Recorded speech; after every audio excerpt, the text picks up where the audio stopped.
Swayam Prabha. Digital India. Educated India.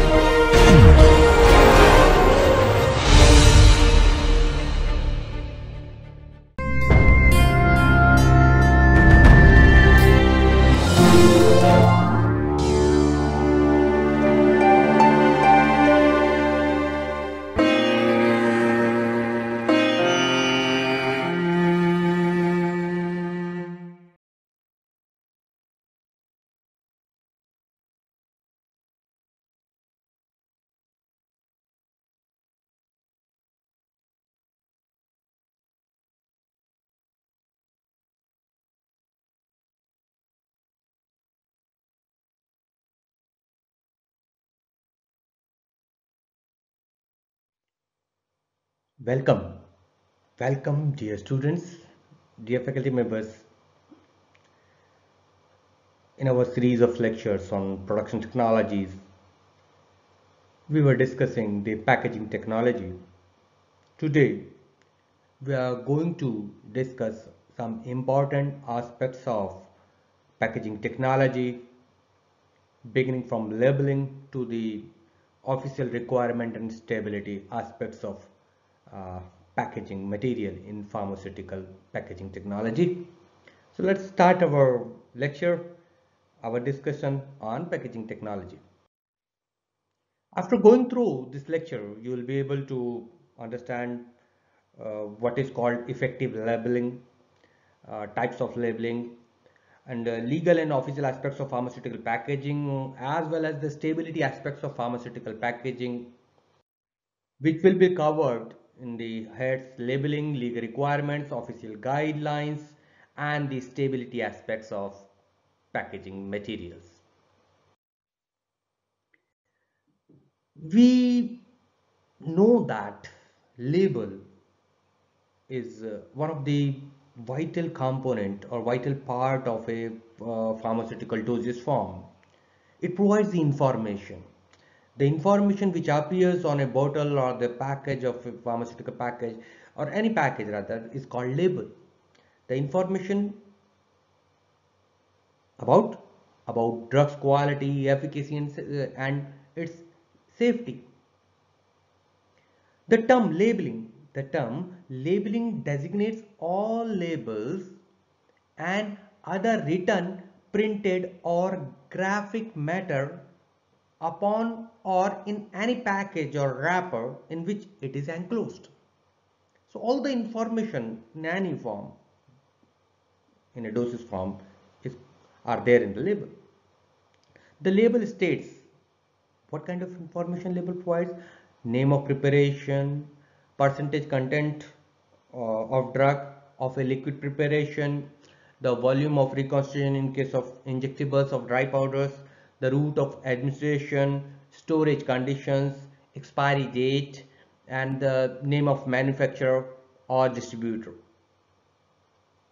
And in some cases, some special labels, special instructions may also be there in the label.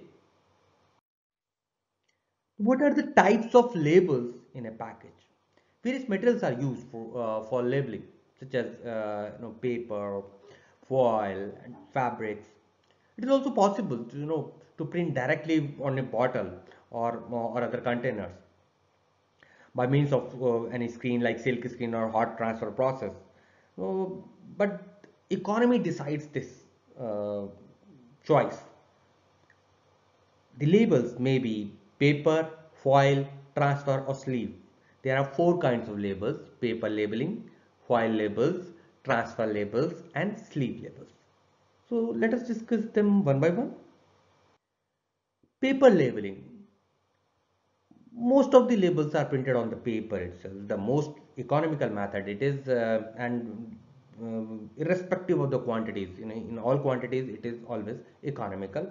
There is a limit with respect to the colors and techniques that can be adopted in case of paper labels, because the variety however may be somewhat limited. So foil labels, the next type of label, is nearly always necessary to laminate foil with paper so that the label will work properly in the labeling machines. So it is almost required many times. The foil and the paper together should measure 0.025 to 0.03 inch for best results. Yes. And when we talk about the transfer labels, these are the several, there are several processes by which we can transfer the heat sensitive ink from a pre-printed strip to the container that is to be labeled. There are some trade names like Darimich electoral tool. Costs are normal, and the equipment, these equipment for transferring the labels to the container are relatively inexpensive. The operating temperature of this at the die is around 35 degree Fahrenheit at the pressure of 100 to 200 psi, but it depends on the label of the size, label size. Okay. Now sleeve labels. Two types of sleeve labels are there: stretch band and shrink band. Stretch band, generally low density polyethylene film can be used in this stretch band, while the heat shrinkage labels are made of 3 mil polyvinyl chloride film, and they can be applied by hand or with the automatic equipment. Okay, so this was sleeve, three types of labels we were discussing. Now these labels are to be adhered on the container with the help of some kind of adhesive. Now adhesive, either it may be cold glue, most probably most of the time starch or dextrin types, they are fairly fast drying, but they are not waterproof or ice proof when immersed. Okay, so pressure sensitive adhesives are used for clean operation with quick changeover. The easy printing, low costing is there with the use of pressure sensitive adhesives. Although the overall cost of the labels are higher than the other types of labels, the machines which we are using for these pressure sensitive adhesives are only about half of the cost of the cold glue and heat seal labels. So uh, so label cost is high, but equipment cost is less. So you can say the depending on the requirement, we may have the cold glue adhesive or the pressure sensitive adhesive, or there are a n number of adhesives are available with the different brand names. uh, so depending upon the requirement and the overall stability, safety and efficacy perspective, the proper adhesive and the proper label, the combination may be chosen. Now how we can apply the label? The label can be applied in industry by the three different methods: hot melts, semi-automatic and fully automatic. So hot melt labeling, semi-automatic labeling and the fully automatic labeling. Hot melt method is, it's a simple method of applying label to a package with pasting out board. Now glue is put on the board with a brush and the labels are laid face up on the glue. They are manually removed and placed on the containers. So they are simple method, hot melt. Semi-automatic labeling. In this method, the operator places the container in position and the machine applies the label. Okay, the semi-automatic, the operator is putting it before the machine and the rest machine is doing. The speed of the operation is usually dependent upon the how fast the operator can remove the container and put a new one in its place. It's about the efficiency of the operator. Okay, about 3600 per hour is the maximum ideal condition for labeling in this method. In the fully automatic labeling, glue is applied to the bottle by a rubber pad, often with the label paper of labeling, bottle and back again, leaving a label adhering to the table. Pressure station complete the operation of labeling. Actually, the entire process is being done by a same, you can say, some kind of robotic arm, and the process is fully automatic. And so the labeling efficiency is very high in case of fully automatic labeling. However, the cost of the machines are quite higher, relatively higher. The capital investment is higher in case of fully automatic labeling. Okay. But labeling, what to write on the labeling, is governed by the regulatory guidelines. Okay, as per the in Indian scenario, it's must the DNC Act, Drugs and Cosmetic Act 1940 and Rules 1945 prevails. So according to the types of dosage form, solid, liquid, semi-solid, whatever, okay, based on the route of administration or based on the schedule of drug, whether it is schedule A, schedule B, schedule D, schedule G, schedule X, what kind of drug it is, the labeling may be different. Okay, however, there might be some specific labeling requirement also depending on the dosage form. So the labeling rules must be as per the specification, as per the regulatory guidelines. So this was all about the labeling, and now we are moving to the regulatory aspects of packaging technology. What are the legal requirements in pharmaceutical packaging? But let's discuss that regulatory. Each regulator sees the pack as having the characteristics. Number one, containing the product, carrying the label, contaminating the environment, and protecting the consumer. These four properties are observed. Number one, in containing the product, the production of the product, the production of the consumer, and dosage control. So containing the product and the legal requirement will govern these three things. And the carrying the label, legal control of the product, as we have discussed a little bit earlier in case of labeling, and informing the recipient, that the patient or it may be the healthcare worker, doctor, nurse, okay, pharmacist. Third one is contaminating the environment with respect to packaging waste, ozone depletion, okay, all the information must be there. And protecting the consumer means child resistant closure, tamper evidence, these characteristics may be there. So these, depending upon these four major parameters, the characteristics may be are defined by the various legal requirements. In pharmaceutical packaging, nowadays, you cannot distinguish between the packaging development to the product development. Okay, okay. The pack and the product are the integral part, but the attitude of industry and the regulator had changed with respect to the product and the packaging. The legal requirement as stringent in different degrees for the product and the packaging material or the package. Okay, there are several factors behind this. Increasing sophistication of the pack, because packs are nowadays more and more sophisticated.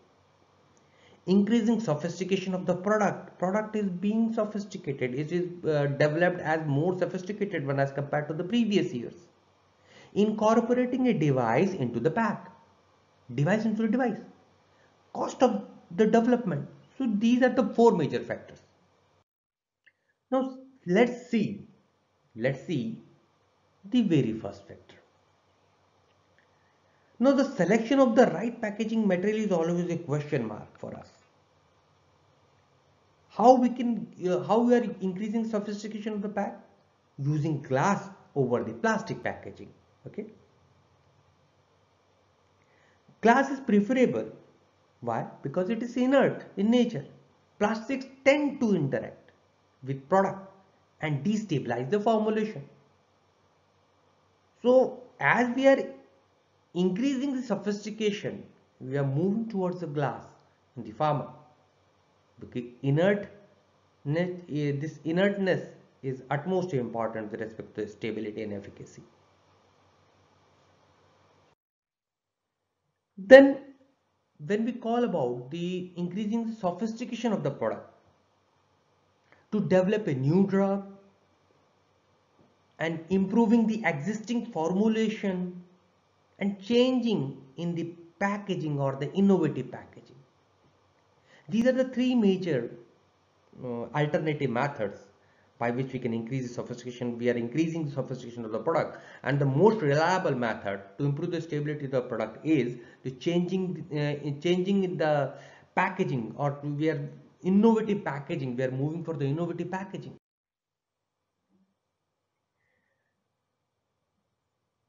Incorporating a device into the pack. Say for example, metering the dose using the advanced containers. For example, the nebulizers you have seen, insulin syringes you have seen, nebulizer you are seeing, insulin syringes you are seeing, these pre-filled syringes are there, painless needles or dry vaccines delivery, which are under development. So these are the advanced packages, device into the pack, which are adding on to these legal requirements. With respect to the cost of development, if we study the pharmaceutical packaging costing with in comparison to the costing of the drug development, the cost of developing is safer and advanced packaging technique is much cheaper, much cheaper than the development of a new advanced chemical entity. We know that in the drug discovery cycle, we know that it takes at least 10 to 20 years, 10 to 20 years, in which, okay, as you can see in this figure, that when you begin with the 10,000 compounds in around on an average 6 to 5 years, 6.5 years, you reach to the stage 3, if you are lucky enough, and then after the 7 years plus 7 years, then you can reach to the stage 4 for FDA review, and it also takes the 1 point. So total is it for 15 years almost, and that too without guarantee that whether it will click or not. It means from 10,000 compound to one FDA approved drug, you need at least 15 years. While we can have the more sophistication very easily, innovative product may be brought about, maybe taken into the market quite easily with respect to the pharmaceutical packaging system. Okay. What are the other requirements of pharmaceutical packaging? The functions of packaging, should be protective. We have discussed it. The selection of packaging materials must be compatible to the formulation, and we have studied that filling and assembling must be easy to fill, easy to the equipments must be easy to assemble, easy to maintain, and the sterilization should be possible for the packaging material also in certain cases, and storage and stability, the product should be stable across the processing or with the passage of time. Okay, special type of closures, if you see, now it was we discussed about the major aspects. Now we are going towards the closures, the temper evident closures, to prevent the tragic accident and especially malicious tampering. We need temper evident closures. Manufacturers try to create safe packaging. Generally, our aim is to create a safe packaging. Government continues to update the regulation. The closure must be sealed in such a manner, that the contents cannot be used without destroying the seal. You must tamper with the seal. If you can, it should not remain sealed even after opening once. That is called tamper evidence. Special type of closures, US FDA says that for a temper evident closures, having an indicator, these are closures having an indicator or barrier to entry which, if breached or missing, can reasonably expected to provide visible evidence to consumers that tampering has occurred. Mark my words, having an indicator or barrier to entry which, if breached or missing, can reasonably expected to provide visible evidence to consumers that tampering has occurred. Okay, this is a seal which is indicating that if it is broken, it means tampering has been done. Okay, there are 11 technologies capable of satisfying the definition of tamper evident packaging as per the US FDA. Okay, What are these? Film wrappers, blister packs, bubble packs, heat shrunk bands or wrappers, paper foil or plastic packs, bottles with inner mouth seals, tape seals, breakable cap ring system, seal tubes or plastic blind and heat seal tubes, seal cartons and aerosol containers, and all metal and composite cans. So these are special types of closures with tamper evident facility. Okay. If you say the child resistant closures, the child resistant closures must be difficult for drug packaging to be opened by the young children, and it must allow the adults easy access, and they are meant for minimizing the accidents involving the drug intoxication of children. So that's why they are used in such a way that the young children for young children it should be difficult, it should not be opened by the kids at all, and easy access for the young adults. Now there are three most common reclosable child resistant type of closures: press, turn, press, turn, squeeze, turn, and a combination lock. Actually what is happening that child psychology says that a child cannot work or operate two motions parallel. It can work a particular task at a particular time. If you give two tasks which need coordination, it is typical for being performed by a kid. Okay, so that's why these closures are prepared in this principle that two actions are simultaneously required for opening a closure. Okay, let's see in this diagram that you are pressing it and opening it. Okay, then squeezing. So two motions all together we are using in this diagram, as we have seen. Okay, that two different motions are being operated to open a child resistant package. Okay, you can see these are the closures which are having the child resistant property. The child resistant closures, again let's see, this is, we have pressed it as we have seen in that animation earlier, and with pressure we are rotating it, and we are again moving, threading it, opening it up, pressing it and opening it. Okay, pressing and rotating it, and in both, and we are marking the 2 points. So in this way, push and turn. Okay, squeeze sides and turn, squeeze sides and turn, push down and turn, this push down and turn, and then line up the arrows, line up these are the four major strategies for child resistant closures which we have seen here. So remember this thing, these are the major principle behind the child resistant closures. The special type of closures, child resistant closures, let me define the European Committee for Standardization. Child resistant closures which makes it difficult for young children to gain access to the contents, but which is not too difficult for adults to use properly in accordance with the requirement of the European standard. So it requires, as we have discussed earlier, so it requires two hands to open the closure. You cannot open the closure by one single hand. Okay, so these are child resistant closures. Quality assurance aspects of packaging. Now we are going to discuss after our huge discussion on the regulatory aspect, labeling, regulatory aspects, and these different types of closures we have discussed, especially the child resistant closures.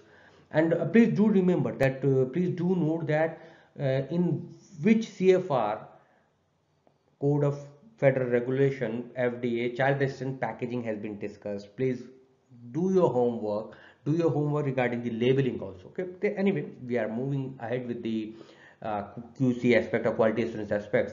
What are the general consideration? The requirement of the national authorities and the relevant legislation. Say for example, in Indian scenario, all the relevant acts, drugs and cosmetics acts, and the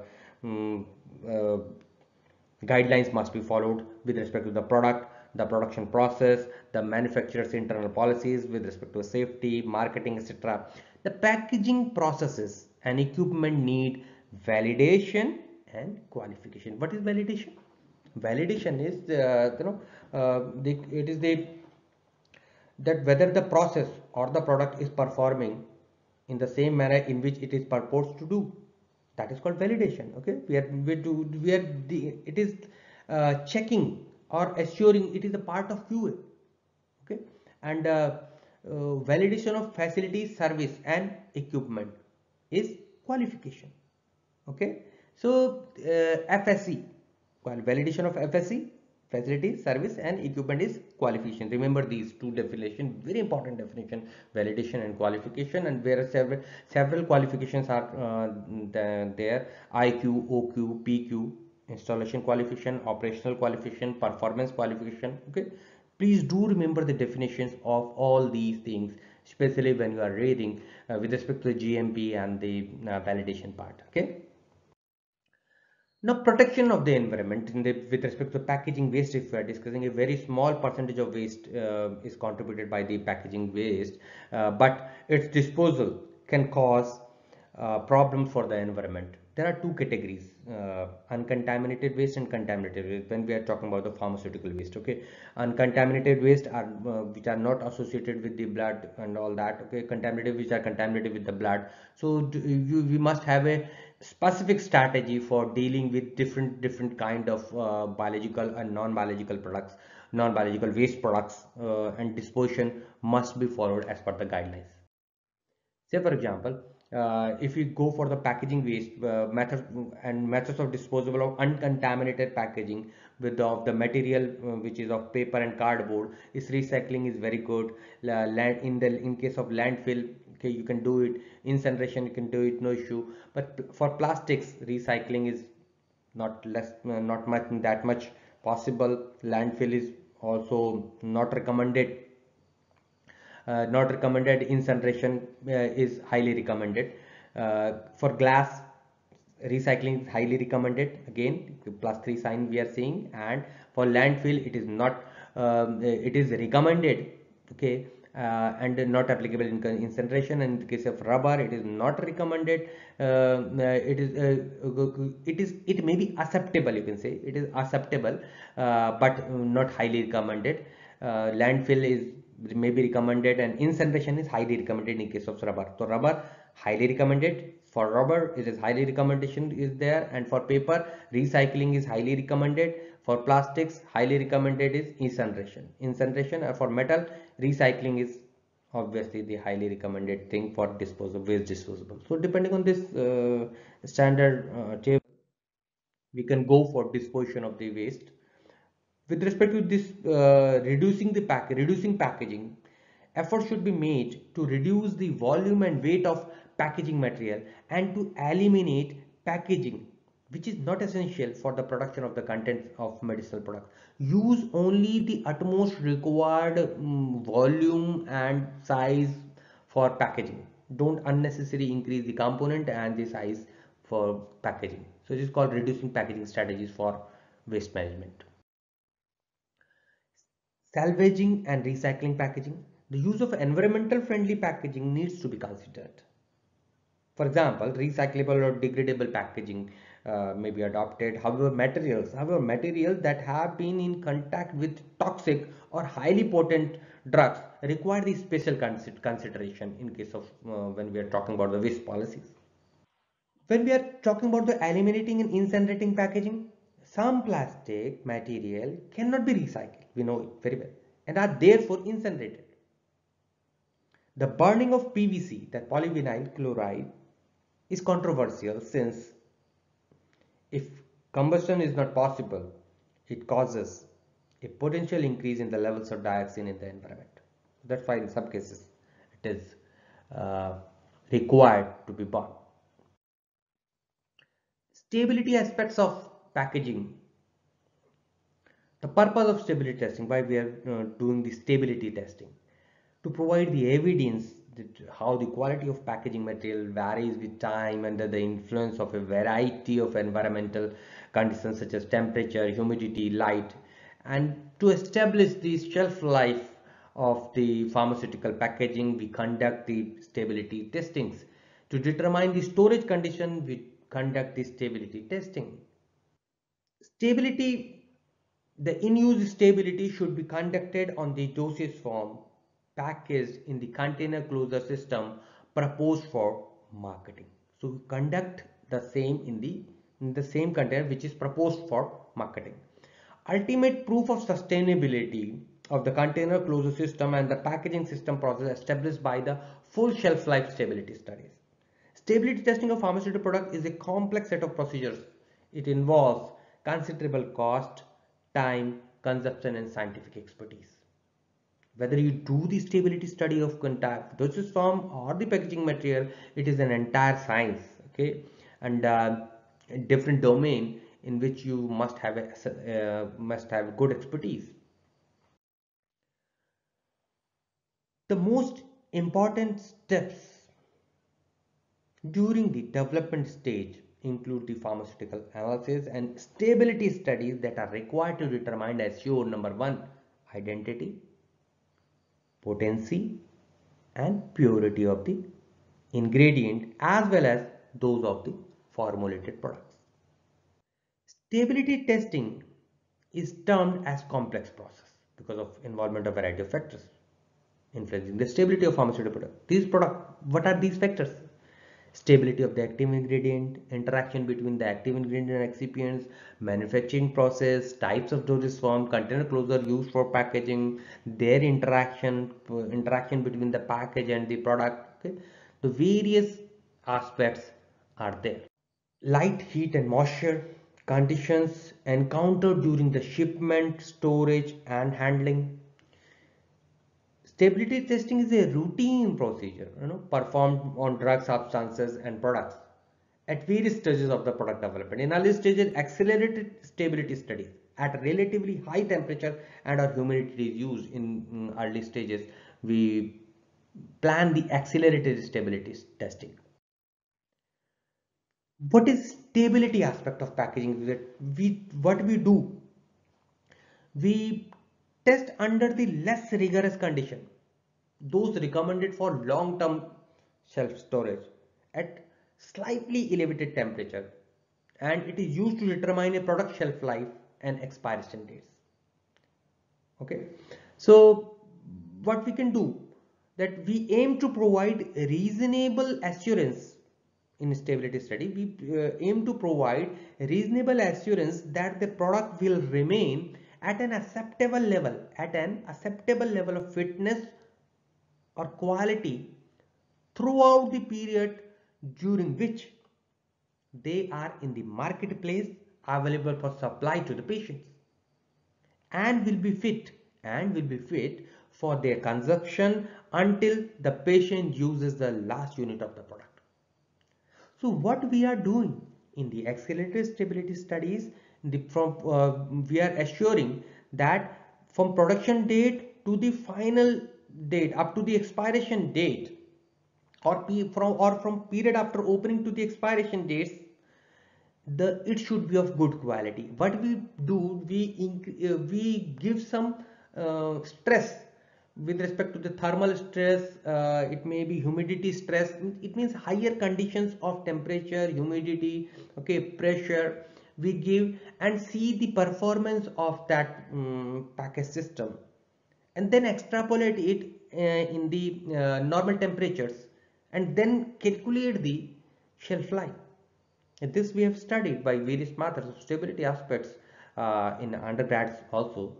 So you please go through, and in packaging system also the little bit some more different kind of stability testings are also done with respect to their strength, with respect to their braking strength, with their mechanical strength. Okay, so we will discuss it.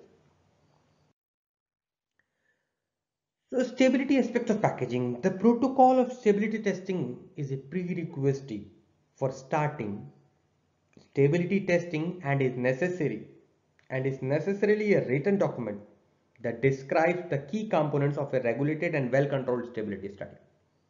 This protocol can depend on whether the drug is new or is already in the market. So protocol depends on the newness of the drug.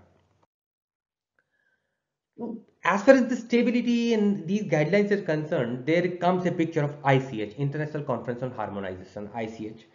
Uh, in 90s, what happened that European Union, United States and Japan put together various countries, mm, they came together, sit together and formed some guidelines, harmonized guidelines on quality, safety, efficacy and multidisciplinary.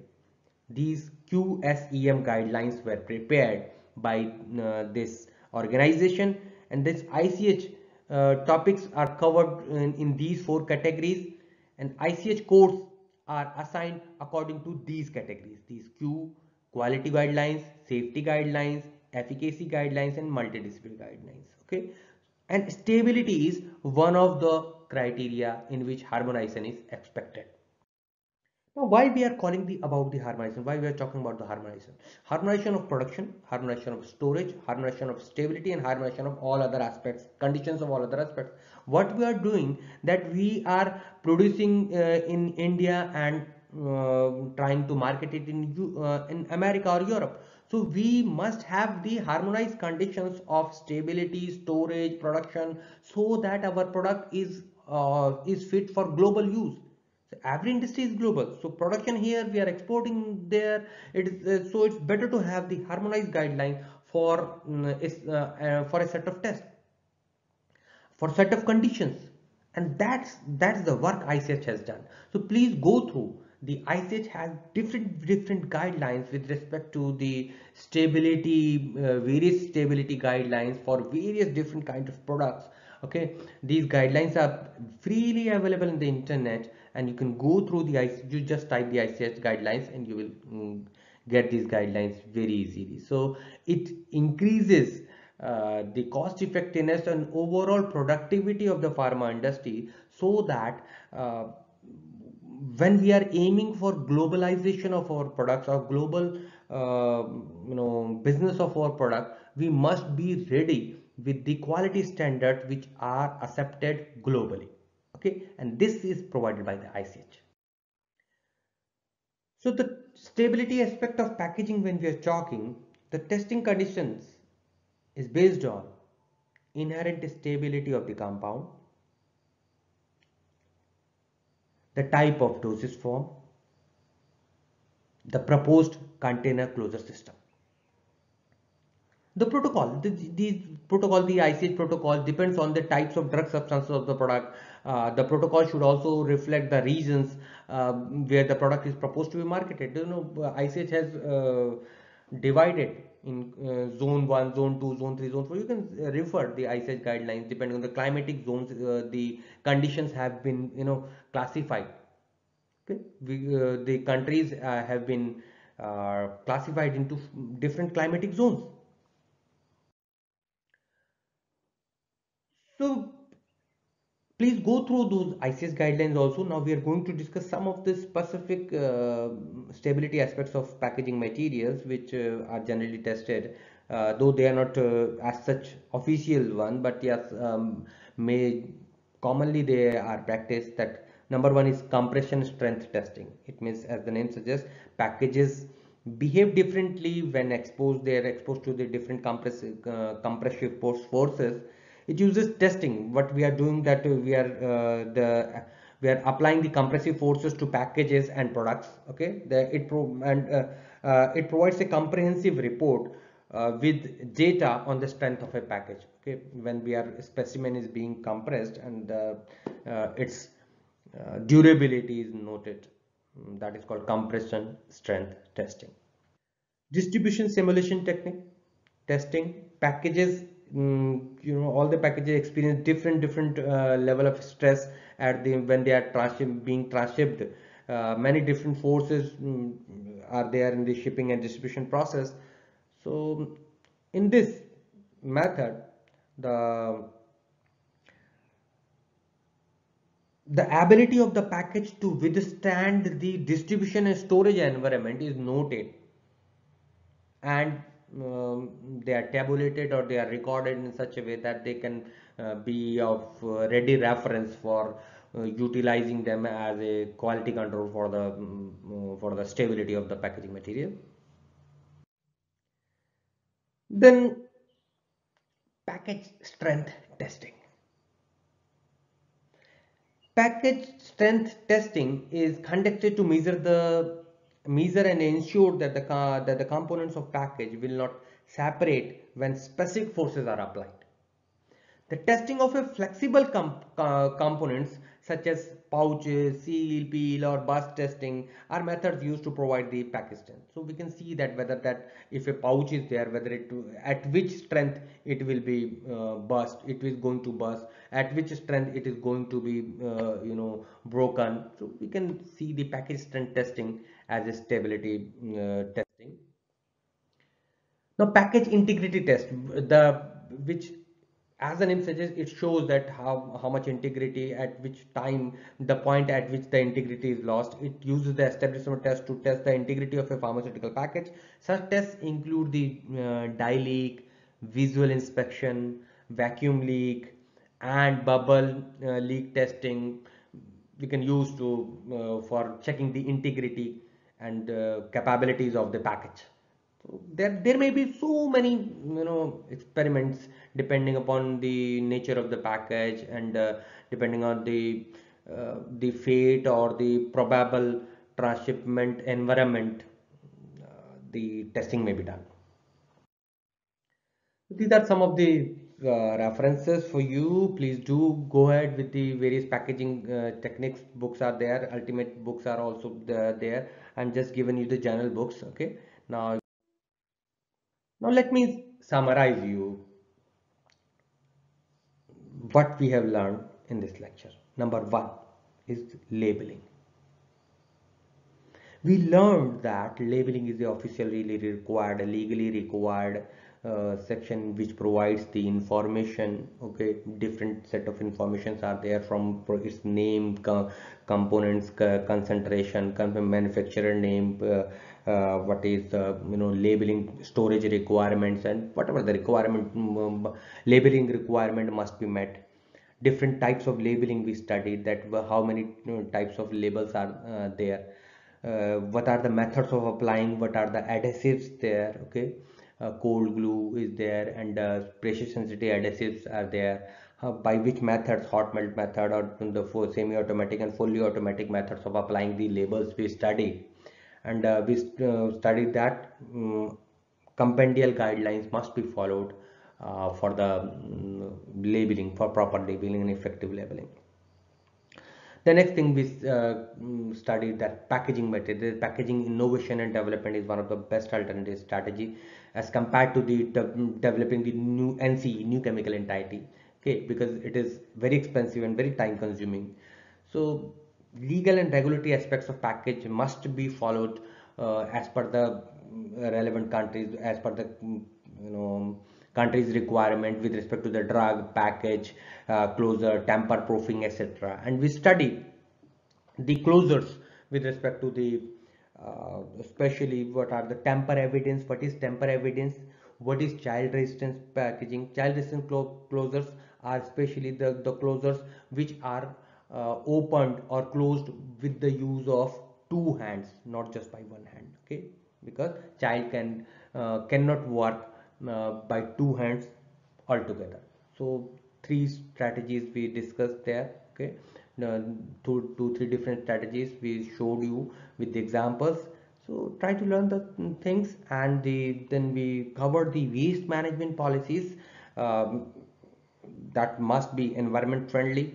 Then we discussed the stability testing, that stability testing are utmost required not only in the API but also in the packaging, because they are in direct contact most of the time, the packaging material and the dosage form, your main component.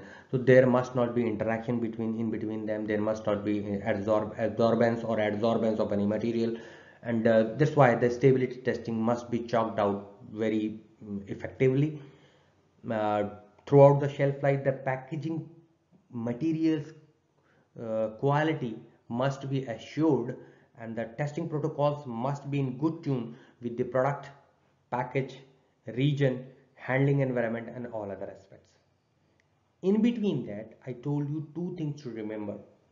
With respect to your exam, please do prepare the listing of the labeling requirement as per the Drugs and Cosmetic Act if you are in Indian perspective, and with respect to ICH guidelines, I request you to go through the stability testing ICH guidelines, which are freely available in the internet. Go there, refer, and study them. What are the different protocols, stability testing protocols, climatic zones, and different medium term, long term studies, how they are done for different dosage forms and for different APIs. So you are welcome to go for further readings. Thank you for being with us, and we'll be covering the rest of the packaging materials in our next lecture. Hope you have enjoyed this lecture, enjoying the lecture series. Thank you for being with me. Happy learning.